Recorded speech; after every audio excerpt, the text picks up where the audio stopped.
6 ವರ್ಷದಲ್ಲಿ ಬಡತನವನ್ನು ನೀಗಿ ಸಿರಿತನವನ್ನು ಕಂಡರೂ ಸಹ ನಿಮ್ಮ ಮನಸ್ಥಿತಿ ಬದಲಾಗಲಿಲ್ಲ. ಆ ಬದಲಾಗದ್ದನ್ನು ಕಂಡು ನಮಗೆ ಖುಷಿಯಾಯಿತು. ಅನಾಥನಂತೆ ಬಿದ್ದಿದ್ದೆ. ಗೊತ್ತಿಲ್ಲದ ನೀವು ನನ್ನನ್ನು ಮನೆಗೆ ಕರೆತಂದಿರಿ. ಹೊಟ್ಟೆಗೆ ಅನ್ನ ಕೊಟ್ಟು ಕೈ ತುಂಬ ಕೆಲಸ ಕೊಟ್ಟು ಇದೆಲ್ಲ ಆ ಶಿವನಿಚ್ಛೆ. ಹೀಗೆ ಆಗಬೇಕು ಅಂತ ಇದ್ದದ್ದು ಹಾಗೆ ಹೋಯಿತು. ಏನು ಚಿಂತೆ ಮಾಡಬೇಕು. ನಾವು ಪೀಠದ ರೇವಣ ಸಿದ್ಧ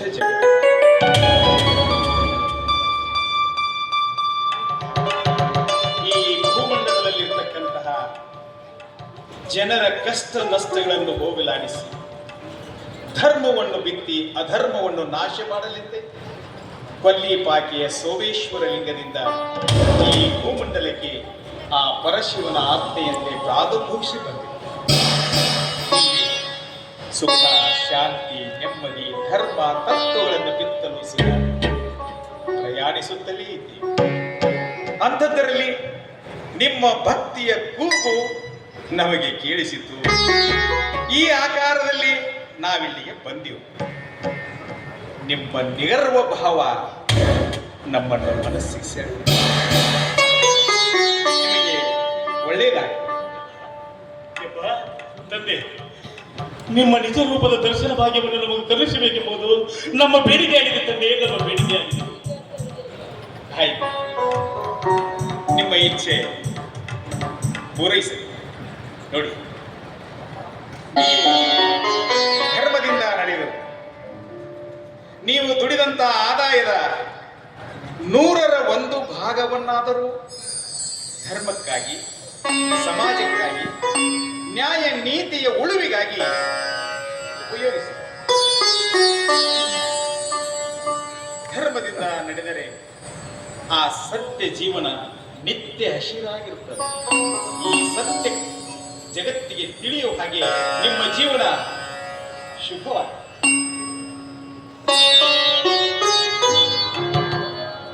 ನಮ್ಮ ದರ್ಶನ ಅಪೇಕ್ಷೆಯಾದಂತಹ ತಮಗೆ ನನ್ನ ದರ್ಶನ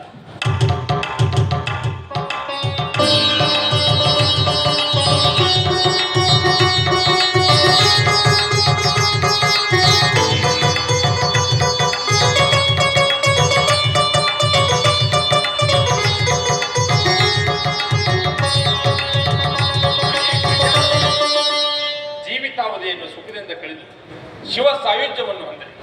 ಶುಭ ವಸ್ತು, ನಿಮಗೆ ಒಳ್ಳೆಯದಾಗಿದೆ.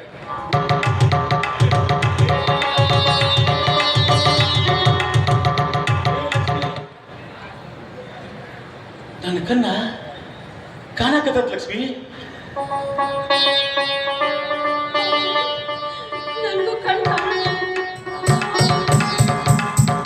ಈ ಒಂದು ಶ್ರೀಮಂತಿಗೊಳಗ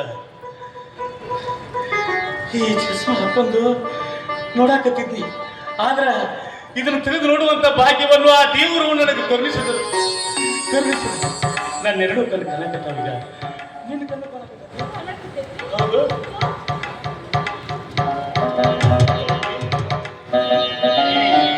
ಗಾಣಿಗ ಕಲ್ಲಿ ಶೆಟ್ಟಿಯ ಜೀವನ ಸಾರ್ಥಕವಾಯಿತು ಲಕ್ಷ್ಮಿ. ಈ ಗಾಣಿಗ ಕಲ್ಲಿ ಶೆಟ್ಟಿಯ ಜೀವನ ಸಾರ್ಥಕವಾಯಿತು. ಶ್ರೀ ಗುರು ರೇವಣ ಸಿದ್ಧ ರಂಭಾಪುರಿ ಜಗದ್ಗುರುಗಳಿಗೆ, ರಂಭಾಪುರಿ ಜಗದ್ಗುರು ರೇವಣ ಸಿದ್ಧರಿಗೆ, ರಂಭಾಪುರಿ ಜಗದ್ಗುರು ರೇವಣ ಸಿದ್ಧರಿಗೆ.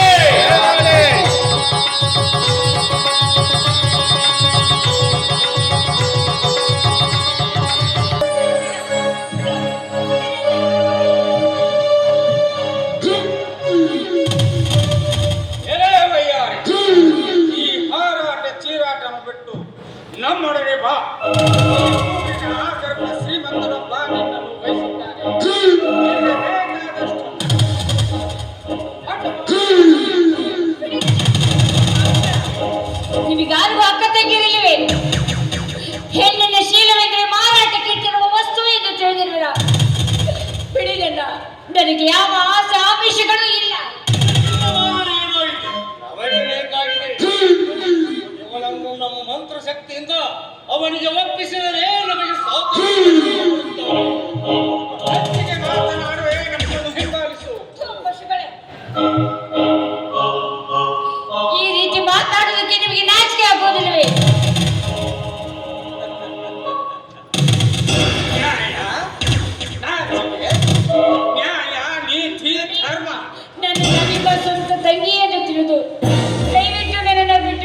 ಕೇಳಿಕೊಳ್ಳುತ್ತೇನೆ.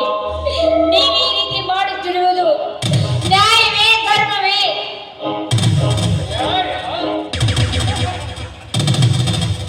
ನ್ಯಾಯ, ನೀತಿ, ಧರ್ಮ, ಸತ್ಯ, ಧರ್ಮ. ನ್ಯಾಯ ನ್ಯಾಯ ನಾಯಿಯ ಕಣ್ಣು ಹತ್ತಿ, ನೀತಿ ಕೋತಿ ಕಣ್ಣು ಹತ್ತಿ. ಧರ್ಮ ಮರ್ಮ ತಿಳಿದೆ, ಸತ್ಯ ಸತ್ಯ ಹೋಗಿದೆ.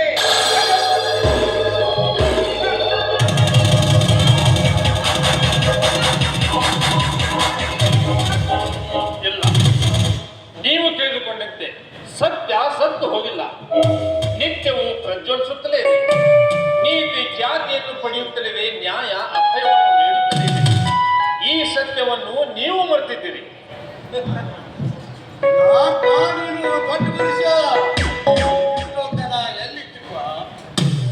ನೋಡ್ಕ, ನಮ್ಮನ್ನ ತೆಗಿಬೇಡ. ನಿನಗೆ ಕೆಲಸ ಏನೈತಿ ಅಷ್ಟು ಮಾಡ್ಕೊಂಡು ನಮಗೆ ಯಾಕೆ ತೆಗಿತೀನಿ ನೀನು? ನಮ್ಮ ಮಾತೃ ಶಕ್ತಿ ನಿಮಗೆ ಗೊತ್ತಿಲ್ಲ, ಅದಕ್ಕೆ ನೀನು ಮಾತಾಡಕತ್ತಿ. ಯಾರು ಇಲ್ಲ ಎನ್ನುವುದೇ ಅಜ್ಞಾನ, ಇದ್ದಾನೆ ಎನ್ನುವುದೇ ಸುಜ್ಞಾನ. ನೀವು ಕಲಿತ ವಿದ್ಯೆಯನ್ನು ಸದ್ವಿನಿಯೋಗ ಮಾಡಿಕೊಂಡು ಒಳ್ಳೆಯದನ್ನು ಮಾಡಿ ಸದ್ಗತಿಯನ್ನು ಪಡೆಯಿರಿ. ಸರಿಯಾದ ಸಮಯಕ್ಕೆ ಬಂದು ನನ್ನ ಮಾನ ಕಾಪಾಡಿದೆಯಪ್ಪ. ಈ ದುಷ್ಟರಿಂದ ನನ್ನ ಕಾಪಾಡದಂತ ಈ ಮಾಯಾ ಸಿದ್ಧರ ಶಕ್ತಿ ನಿನಗೆ ಗೊತ್ತಿಲ್ಲ. ಗುರುಗಳೇ, ಹಾಕಿ ಮಂತ್ರವನ್ನು ತೋರಿಸಿರಿ ಇವರಿಗೆ ನಿಮ್ಮ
ಸಿದ್ಧರಿಗೆಲ್ಲ ಮಹಾಸಿದ್ಧನಾದ ಈ ರೇವಣ ಸಿದ್ಧನ ಮುಂದೆ ನಿಮ್ಮ ಮಾಟ ಮಂತ್ರಗಳ ಆಟ ನಡೆಯಲಾಗ ನಡೆ.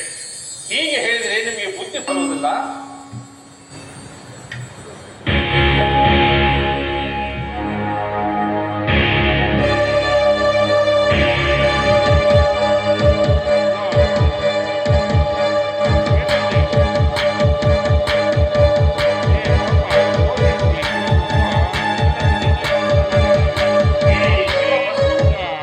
ದುಷ್ಟರಾದ ನಿಮ್ಮ ಕಣ್ಣು ಕಾಲು ಬಾಯಿಗಳನ್ನು ಕರೆ.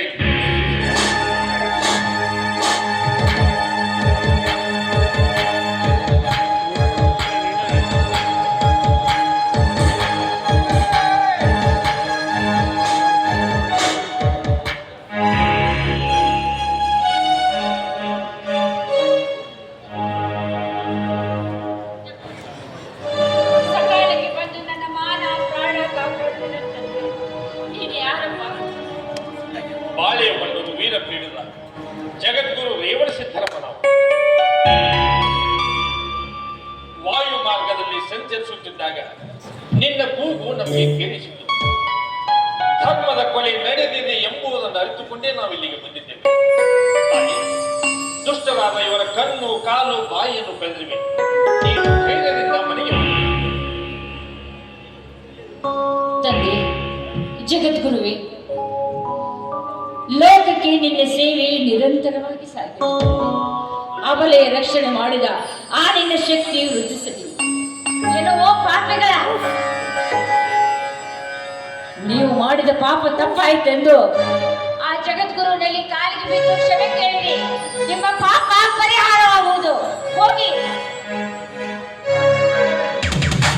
ನಮ್ಮ ತಪ್ಪನ್ನು ಮನ್ನಿಸು.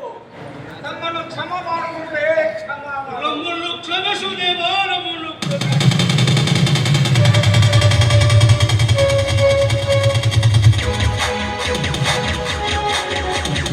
ಹೇಳಿ, ಮೇಲೇರಿ ಮೇಲೇರಿ. ಮಾನವರ ಲೋಕದಲ್ಲಿ ಮಾನವರಾಗಿಯೇ ಬಾಳಬೇಕು, ದಾನವರಾಗಬಾರದು. ರಾಜರ ಶ್ರೀಮಂತರ ಆಶೆ ಆಮಿಷಗಳನ್ನು ತೀರಿಸುವ ಸಲುವಾಗಿ ನೀವು ಈ ರೀತಿ ಮಾನವತಿಯರ ಮಾನವನ್ನು ಮಾಡಿದರೆ ಆ ಪಾಪ ನಿಮಗೆ ತಟ್ಟುವುದಿಲ್ಲವೇ? ನಿಮ್ಮಲ್ಲಿರುವ ವಿದ್ಯೆಯನ್ನು ಬಳಸಿಕೊಂಡು ಅವರು ತಮ್ಮ ಕೆಲಸವನ್ನು ಮಾಡಿಕೊಳ್ತಾರೆ. ಅವರು ಕೊಡುವ ಹಣದ ಆಶಕ್ಕೆ ನೀವು ಈ ರೀತಿ ಮಾಡಿದರೆ ಆ ಪಾಪದ ಹೊರೆ ನಿಮ್ಮೆಲ್ಲರ ಬೆನ್ನು ಬಿಡದು. ಬೇರೆ ಉದ್ಯೋಗವೇ ಗೊತ್ತಿಲ್ಲ, ಮಾಡುವುದೇನು ಗುರುವೇ? ನೋಡು, ಅದಕ್ಕಾಗಿ ನೀವೇನು ಚಿಂತಿಸಬೇಕಾಗಿಲ್ಲ. ನಾನು ನಿಮ್ಮೆಲ್ಲರಿಗೂ ಹಲವು ವಿದ್ಯೆಗಳನ್ನು ಹೇಳಿಕೊಡುತ್ತೇನೆ. ಸುಡಗಾಡು ಸಂಜೀವಿನಿಯನ್ನು ಆಶೀರ್ವದಿಸುತ್ತೇನೆ. ಅದನ್ನರಿತು ಕೆಲವು ಜನ ಹಾಲಕ್ಕಿ ಶಕುನ ತಿಳಿಯಿರಿ, ಶುಭ ಶಕುನ ಹೇಳಿ ಊರಲ್ಲಿ ಬುಡುಬುಡಿಕೆಯವರಾಗಿರಿ. ಜಾದು ಮಾಡಿ ತೋರಿಸುತ್ತಾ ಊರಲ್ಲಿ ಸಂಚರಿಸಿ ಜನರಿಗೆ ಮನರಂಜನೆಯನ್ನು ನೀಡಿ ಸುಡುಗಾಡು ಸಿದ್ಧರೆಂದು ಹೆಸರು ಪಡೆಯಿರಿ. ಎಲ್ಲರ ವಂಶಾವಳಿಯನ್ನು ತಿಳಿದು ಹೇಳುವ ವಿದ್ಯೆಯನ್ನು ಕಲಿತು ಹೆಳವರಾಗಿದೆ. ಕೆಲವರು ಹೊಗಳಬಟ್ಟರಾಗಿ ಜೀವನವನ್ನು ಸಾಗಿಸಿರಿ. ವಾಮ ಮಾರ್ಗವು ಬಿಟ್ಟು ಕುಟಿಲತೆಯನ್ನು ಮರೆತು ಸತ್ಯವಂತರಾಗಿ ಬಾಳಿರಿ. ನೋಡಿ,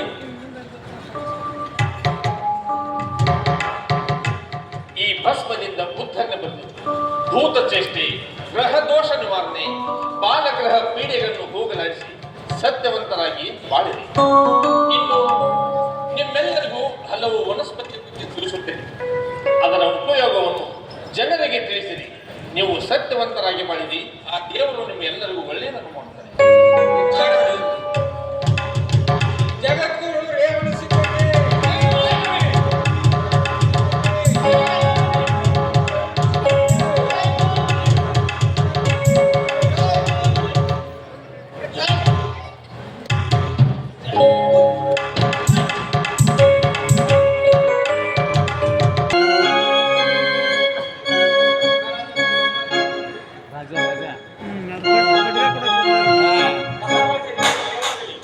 ಏನು ಸಮಾಚಾರ? ಅದೇ ಅವನು ಒಬ್ಬ ಸನ್ಯಾಸಿ ನಮ್ಮ ರಾಜ್ಯ ಬೀದಿಗಳಲ್ಲಿ ಭಿಕ್ಷೆ ಬಿಡುತ್ತಾ ತಿರುಗುತ್ತಿದ್ದಾನೆ. ಏನು ನಮ್ಮ ರಾಜಬೀದಿಯಲ್ಲಿ ಭಿಕ್ಷುಕನು ಬಂದಿರುವನೇ? ಸತ್ಯವಾಗಿ ಅದನ್ನೇ ಹೇಳ್ತಿರ್ಬೇಕು. ನನ್ನಾಜ್ಞೆಯನ್ನು ಚಾಚು ತಪ್ಪದೆ ಪಾಲಿಸುತ್ತಿರುವ ಭೂತ ಪ್ರೇತ ಪಿಶಾಚಿಗಳ ಕಾವಲನ್ನು ದಾಟಿ ಒಳಗೆ ಬಂದು ಭಿಕ್ಷೆ ಬಿಡುತ್ತಿರುವನೇ ಆ ಜೋಗಿ? ಆತನನ್ನು ಈಗಲೇ ಎಳೆದು ತಂದು ಆತನ ಕರಗಳನ್ನು ಕತ್ತರಿಸಿ ಬಿಡಿ.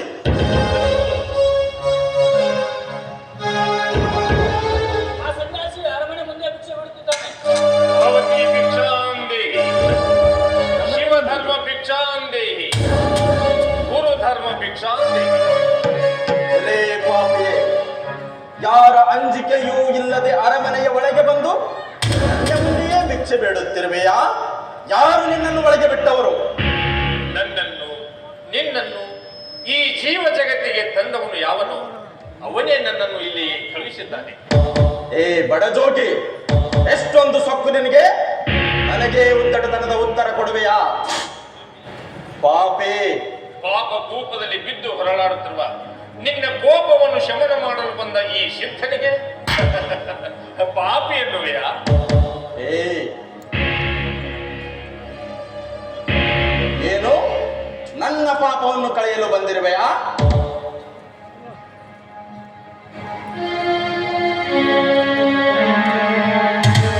ಹೆಚ್ಚು ಉಚ್ಚರಿಸಿದರೆ ನೀನು ನನ್ನ ಕೋಪಾಗ್ನಿಯಲ್ಲಿ ಬೆಂದು ಜೀವ ಕಳೆದುಕೊಳ್ಳಬೇಕಾಗಿತ್ತು. ಎಚ್ಚರ! ದಹಿಸುವ ಅಗ್ನಿಯನ್ನೇ ಶಮನ ಮಾಡುವ ಈ ವೀರಾಗ್ನಿಯ ಮುಂದೆ ನಿನ್ನಾಗವೇನು ನಡೆಯಲಾರದು ಗೋರಕ್ಷ. ಏ ಗೋರಕ್ಷನೆಂದು ನನ್ನನ್ನು ಏಕವಚನದಲ್ಲಿ ಕರೆಯುವಷ್ಟು ಧೈರ್ಯವೇ ನಿನಗೆ? ಯಾಕಶ್ಚಿತ್ ತಿರಿದು ತಿನ್ನುವ ಬಡಜೋಗಿ ಆದ ನೀನು ಇಷ್ಟೊಂದು ಸೊಕ್ಕೇ ನಿನಗೆ? ಅರಮನೆಯ ಸಿರಿಯ ಹಿರಿಮೆಯಲ್ಲಿ ಹರನನ್ನೇ ಮರೆತು ಅರಿವಿನ ದಾರಿ ತಪ್ಪಿ ಕರ್ಮದ ಕಟ್ಟಿಗೆಯಲ್ಲಿ ಧರ್ಮವನ್ನೇ ಬಲಿ ಕೊಡುತ್ತಿರುವ ಮೂರ್ಖ. ನಿನ್ನ ದುರ್ಗುಣಗಳನ್ನು ಹರಿದೊಗೆದು ಅರಮನೆಯ ಅರಸರ ರೀತಿ ನೀತಿಗಳನ್ನು ಕಲಿಸಲು ಬಂದ ನನಗೆ ಧೈರ್ಯದ ಬಗ್ಗೆ ಮಾತನಾಡುವ ಹೊಟ್ಟೆ ಪಾಡಿಗಾಗಿ ನೀನು ತಿರುಗಾಡುವ ನೀನೆತ್ತ, ಈ ಅರಮನೆಯತ್ತ? ಅರಮನೆ ನಿಜ. ಅರಮನೆಯು ಅಭ್ಯುದಯವನ್ನು ಬೆಳೆಸುತ್ತದೆ, ಗುರುಮನೆಯು ನೆಮ್ಮದಿಯನ್ನು ಬೆಳೆಸುತ್ತದೆ.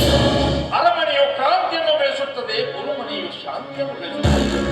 ಅರಮನೆಯು ದಾರಿ ತಪ್ಪಿದಾಗ ಗುರುಮನೆಯು ಬಂದು ತಿದ್ದದೆ ಹೋದರೆ ಅದೇ ಅರಮನೆಯು ಅರಗಿನ ಮನೆಯಾಗಿ ಎಲ್ಲವನ್ನು ದಹಿಸಿಬಿಡುತ್ತದೆ. ನನಗೆ ಬುದ್ಧಿ ಹೇಳಲು ಬಂದಿರುವೆಯಾ ಮೂರ್ಖ? ಯಕ್ಷ ಕಿನ್ನರ ಕಿಂಪುರುಷರ ಆದಿಯಾಗಿ ಅಷ್ಟ ದಿಕ್ಪಾಲಕರನ್ನು ಗಡಗಡ ನಡಗಿಸುವ ನನ್ನ ಮುಂದೆ ನಿನ್ನಾಟ ನಡೆಯಲಾರದು. ಮನೆ ಕಾಲ್ತಿಗೆ ಇಲ್ಲಿಂದ. ಸದ್ಭಕ್ತಿ, ಸದ್ವಿನಯ, ಸದ್ಭಾವನೆಯಿಂದ ಸನ್ಮಾರ್ಗದಲ್ಲಿ ಮುನ್ನಡೆಯಬೇಕು. ಅಂದಾಗ ಶಿವನ ಸಾಕ್ಷಾತ್ಕಾರವಾಗುತ್ತದೆ. ನಿನ್ನಲ್ಲಿರುವ ದುರ್ಮಾರ್ಗದ ದುರ್ಗುಣಗಳನ್ನು ನನ್ನ ಜೋಳಿಗೆಗೆ ಭಿಕ್ಷೆ ನೀಡಿದರೆ ಸಾಕು, ತನ್ನಿಚ್ಛೆಯಂತೆ ನಾನು ಹೊರಟು ಹೋಗುತ್ತೇನೆ. ಏನು? ನನ್ನ ದುರ್ಗುಣಗಳನ್ನು ನಿನ್ನ ಜೋಳಿಗೆಗೆ ಭಿಕ್ಷೆ ರೂಪದಲ್ಲಿ ಹಾಕಬೇಕು? ಹಾಗೆ ಆಗಲಿ. ನನ್ನಂತೆ ನನ್ನ ದುರ್ಗುಣಗಳನ್ನು ಭಿಕ್ಷೆಯ ರೂಪದಲ್ಲಿ ಹಾಕುವ ಬದಲಾಗಿ ದುರ್ಗುಣದ ಶಿಕ್ಷೆಯನ್ನು ನಿಮಗೆ ನೀಡಿ ಬರುತ್ತೇನೆ. ಸ್ವೀಕರಿಸು. ಇರಲಕ್ಕ ಇರಲಕ್ಕ.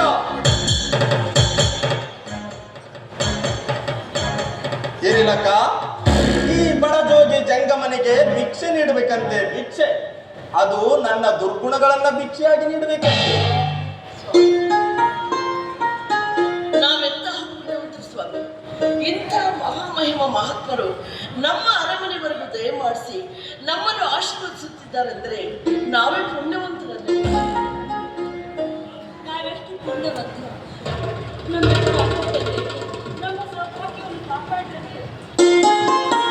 ಇರಲಕ್ಕ,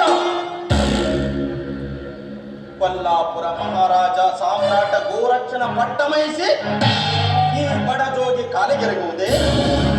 ಛೇ, ಅಪಮಾನ, ಅಪಮಾನ. ಸ್ವಾಮಿ, ಮನೆಗೆ ಬಂದ ಅತಿಥಿಯು ದೇವರ ಸಮಾನ. ಇದರಲ್ಲಿ ಅಪಮಾನದ ಮಾತಿಲ್ಲ. ನಿಲ್ಲಿ, ಮೊದಲು ಅವರಿಗೆ ಭಿಕ್ಷೆ. ಲಕ್ಷ್ಮಿ, ಮುಚ್ಚು ಬಾಯ್. ನೀನು ನನ್ನ ಪಟ್ಟಮಹಿಸಿದ್ದಾನೆ.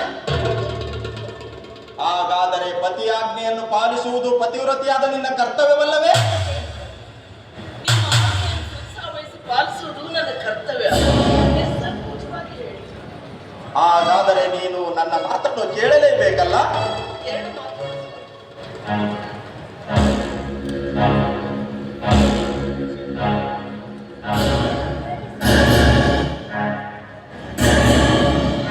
ಹೌದಾ? ಹಾಗಾದರೆ ಜೋಳಿಗೆಯನ್ನು ಹಿಡಿದು ನಿಂತಿರುವ ಈ ಬಡ ಜೋಗಿಯ ಕೈಗಳನ್ನು ಈ ಕಟಾರಿಯಿಂದ ಕತ್ತರಿಸಿಬಿಡಿ. ತೆಗೆದುಕೋ ಕಟಾರಿಯನ್ನು. ಎಂಥ ಕಠಿಣ ಪ್ರಸಂಗ ಸ್ವಾಮಿ, ಇದೆಂಥ ಕಠಿಣ ಪ್ರಸಂಗ. ಬೇಡಿ, ಇಂತಹ ಮಾತುಗಳನ್ನಾಡಿ ಪಾಪ ಕೂಪುಗಳನ್ನು ಕೈ ಮಾಡಿ ಕರೆಯಿರಿ ಸ್ವಾಮಿ, ಕರೆಯಿರಿ. ಇದುವರೆಗೂ ನಿಮ್ಮ ಮುಂದೆ ನಿಂತು ಮಾತನಾಡಿದವನ್ನೇ ನಾನು ಕಂಡಿಲ್ಲ. ಆದ್ರೆ ಇವರು ತಾವಾಗಿ ಒಳಗೆ ಬಂದು ತಮ್ಮೆದುರಿನಲ್ಲಿ ಭಿಕ್ಷೆ ಕೇಳುತ್ತಿದ್ದಾರೆಂದರೆ ಇವರು ಸಾಮಾನ್ಯರಲ್ಲ. ಇವರ ತೇಜೋಮಯವಾದ ಮುಖವನ್ನು ನೋಡಿದ್ರೆ ಸಾಕ್ಷಾತ್ ಆ ಪರಶಿವನೇ ಗುರು ರೂಪದಲ್ಲಿ ಧರೆಗಿಳಿದು ಬಂದಿದ್ದಾನೆ ನಮ್ಮನ್ನು ಪರೀಕ್ಷಿಸಲು ಎನಿಸುತ್ತದೆ. ಏನು ಇವನು ಅಂತಹ ಮಹಾಮಹಿಮನೋ? ಹಾಗಾದರೆ ಈಗಲೇ ನೀಡು ಈ ಕಟಾರಿಯ ಭಿಕ್ಷೆಯನ್ನು. ನನ್ನ ಹೃದಯ ಬೇಕೋ ನಡುಗುತ್ತಲಿದೆ. ಘೋರ ಸಂಕಟಗಳ ಸಾಗರವೇ ಎರಗಿ ಬಂದಂತೆ ಭಾಸವಾಗುತ್ತದೆ. ದಯವಿಟ್ಟು ದಯವಿಟ್ಟು ಈ ನಿಮ್ಮ ಕೆಟ್ಟ ಬುದ್ಧಿಯನ್ನು ಅಕ್ಕೆ ನನಗೆ ಬುದ್ಧಿ ಹೇಳುವ ಧೈರ್ಯವೇ? ಪತಿಯಾಜ್ಞೆಯನ್ನು ಪರಿಪಾಲಿಸುವುದು ಗರತಿ. ಎಲ್ಲಿದೆ ನಿನ್ನ ಸತಿಧರ್ಮ? ತಾಯಿ, ಚಿಂತಿಸಬೇಡ. ನೀನು ಭಿಕ್ಷೆ ನೀಡು. ನಿಮ್ಮ ಪತಿಯು ವಾಮಾಚಾರ ಮಾರ್ಗದಿಂದ ಮಾಟ ಮಂತ್ರಗಳನ್ನು ತನ್ನ ಉಸಿರಾಗಿಸಿಕೊಂಡು ಪ್ರಜಾಪಾಲಕನಾಗದೆ ಪ್ರಜಾಪೀಡಕನಾಗಿ ಅಧರ್ಮದ ಆಗರವಾಗಿದ್ದಾನೆ ಎಂಬುದನ್ನು ಅರಿತುಕೊಂಡೇ ನಾವಿಲ್ಲಿಗೆ ಬಂದಿದ್ದೇವೆ. ಅರಿವಿನ ದಾರಿ ತೋರಿ ಜಯ ನೀಡುತ್ತಂತೆ. ಅಮ್ಮ, ಕೊಲ್ಲಾಪುರದ ಮಹಾಲಕ್ಷ್ಮಿ ಹೊರಗೆ ಹಚ್ಚಿ ನೋಡುತ್ತಿರುವೆ ಆ ಸತ್ಯ ಧರ್ಮವನ್ನು. ಲಕ್ಕೆ ಹಣ ಮಾಡದೆ ಕತ್ತರಿಸುವ ಈತನ ಕರಗಳನ್ನು. ಸಂದೇಹ ಬೇಡ ತಾಯಿ. ದುಷ್ಟ ಶಕ್ತಿಗಳ ದಮನ ಮಾಡಿ ಪಾತಿವ್ರತ್ಯದ ಪ್ರಭಾವ ಬೀರಿ ಸತಿ ಧರ್ಮದ ಸತ್ಯತೆಯನ್ನು ಎತ್ತಿ ತೋರಿಸಲೆಂದೇ ಈ ಘಟನೆ ಘಟಿಸುತ್ತಲಿದೆ. ಚಿಂತಿಸದೆ ಪಾಲಿಸು ಈ ನಿನ್ನ ಪತಿಯಾಜ್ಞೆಯನ್ನು. ಅರಿವಿನ ದಾರಿ ತೋರಿ ಜಯ ನೀಡುತ್ತಂತೆ. ಪರಮಾತ್ಮ, ನೀನು ಏನೇ ನಡೆದರೂ ಅದು ನಿನ್ನಿಚ್ಛೆ ತಂದೆ, ನಿನ್ನಿಚ್ಛೆ. ಕೊಲ್ಲಾಪುರದ ಮಹಾಲಕ್ಷ್ಮಿ, ನೀನು ನನ್ನ ಕುಲದೇವತೆ. ನಾನು ಇಲ್ಲಿವರೆಗೂ ಭಕ್ತಿಯಿಂದ ಪತಿವ್ರತ ಧರ್ಮದಿಂದ ನಿನ್ನನ್ನು ಆರಾಧನೆ ಮಾಡಿದ್ದೆ ನಿಜವಾಗಿದ್ದರೆ ನನ್ನ ಪತಿಯನ್ನು, ನಮ್ಮ ರಾಜ್ಯವನ್ನು ರಕ್ಷಿಸು. ಗುರು ಹತ್ಯಾ ದೋಷವನ್ನು ಮನ್ನಿಸು. ನನ್ನನ್ನು ಕ್ಷಮಿಸಿಬಿಡು, ಕ್ಷಮಿಸಿಬಿಡು. ಇದು ಪತಿ ಆಜ್ಞೆ ಪಾಲಿಸಲು ಹೊರಟ ಈ ಪತಿವ್ರತೆಯ ಭಿಕ್ಷೆ.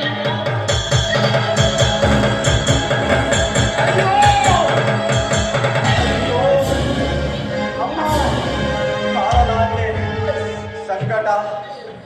ಅಯ್ಯೋ ಸಂಕಟ.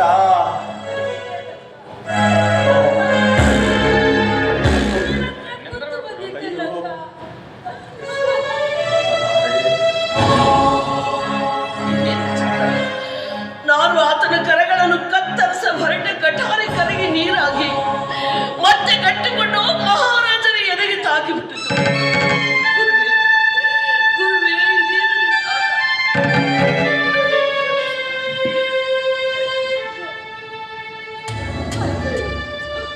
ಕೊಲ್ಲಾಪುರ ಮಹಾಲಕ್ಷ್ಮಿ ಮಾಂಗಲ್ಯವನ್ನು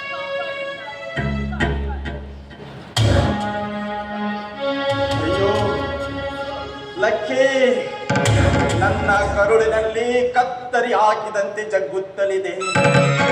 ಕಣ್ಣಿಗೆ ಕತ್ತಲಾವರಿಸಿದೆ. ಇದೇನಿದು ಸಂಕಟ? ಅಯ್ಯೋ ತಾಳಲಾರೆ. ಅಗ್ನಿಯನ್ನು ಸ್ಮರಿಸಿ ಕೈ ಸುಟ್ಟುಕೊಂಡಂತಾಯ್ತು. ನೀವೇನು ಯೋಚನೆ ಮಾಡಿದ್ರಿ ಸ್ವಾಮಿ, ಏನು ಯೋಚನೆ ಮಾಡಬೇಡಿ. ನಾವು ನಂಬಿದ ಆ ಮಹಾದೇವಿ ಮಹಾಲಕ್ಷ್ಮಿ ನಮ್ಮ ಕೈ ಬಿಡಲಾರಳು. ಅಮ್ಮ, ಮಹಾಮೂರ್ತಿ, ಶುಭ ಕೀರ್ತಿ, ನನ್ನ ಪತಿಯು ಅಜ್ಞಾನತನದಿಂದ ಮಾಡಿದ ಪಾಪದಿಂದ ಅಕ್ಕ ತಂಗಿಯರಾದ ನಮ್ಮ ಮಾಂಗಲ್ಯಕ್ಕೆ ಕುಂದು ತರಬೇಡ. ನಾವಿಬ್ಬರು ಅಕ್ಕ ತಂಗಿಯರ ಧರ್ಮದಿಂದ ನಡೆದು ನಿನ್ನ ಪಾದ ಸೇವೆ ಮಾಡಿದ್ದು ನಿಜವಾಗಿದ್ರೆ ಪತಿಯನ್ನು ನಮಗೆ ಕರುಣಿಸುತ್ತಾರೆ.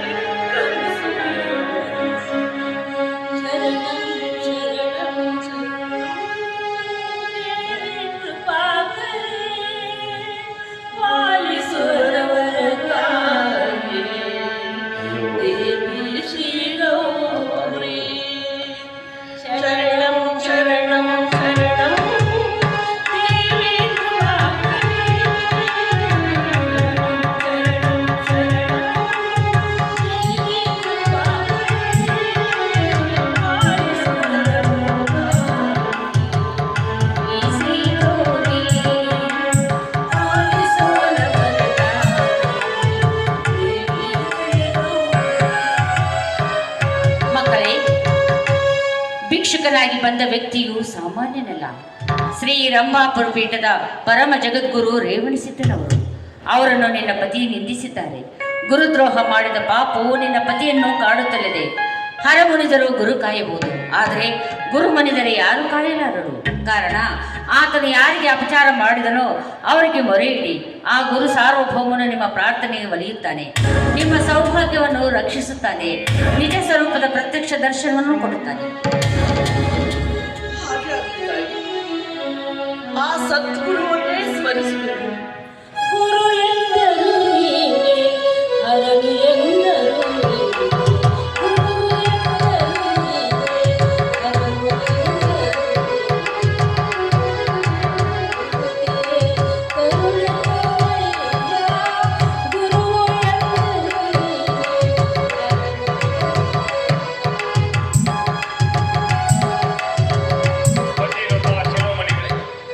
ಇಲ್ಲಿ ನೋಡಿ, ನಾನು ಬಂದಿದ್ದೇನೆ ನಿಮ್ಮ ಮೊರೆ ಆಲಿಸಿ. ಗುರು ಸಾರ್ವಭೌಮ ಜಗದ್ಗುರು ರೇವಣಸಿದ್ದ ಬಂದಿದ್ದೇನೆ. ಗುರುದೇವ, ನನ್ನ ಪತಿಯಿಂದ ಅರಿಯದೇ ಆದ ಅಜ್ಞಾನಕ್ಕೆ ಕ್ಷಮೆ ಇರಲಿ.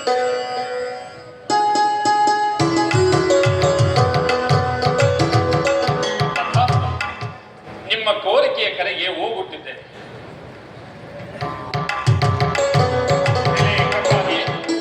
ಗೋರಕ್ಷಣ ಅಂತರಾಳ ಆಳಕ್ಕಿಳಿದು ಕರಾಳ ರದ್ದೆ ಮಾಡುತ್ತಿರುವುದನ್ನು ಬಿಟ್ಟು ಹೊರಗೆ ಬಾ.